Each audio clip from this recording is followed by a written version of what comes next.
কি গো লতিকা, আমি তো বাজার থেকে 4 টুকরো মাছ এনেছি, তাহলে এখানে 2 টুকরো কেন? আসলে ওদের জন্য না 2 টুকরো তুলে রেখেছি। হ্যাঁ, ইয়ার কি হচ্ছে? যাও শীঘ্র গিয়ে নিয়ে এসো। আচ্ছা লতিকা, এখানে তো 8 টুকরো মাংস কেন? আমি তো বাজার থেকে 12 টুকরো মাংস এনেছি।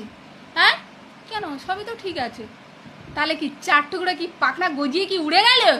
হ্যাঁ, আসলে ওরা তো প্রত্যেকদিন ডাল ভাত খায়, তাই জন্য 4 টুকরো তুলে রেখেছি ওদের জন্য। আমি সারাদিন গাধার খাটনি খাটবো আর তোমরা গান্ডে পিন্ডে গিলবে। যাও শীঘ্রই নিয়ে এসো।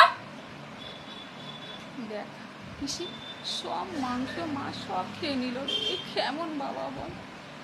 আচ্ছা আচ্ছা, তোমার তোমার কি একটু কষ্ট হয় না? বাচ্চাগুলো তো একটু মাছ মাংস খেতে পায় না গো।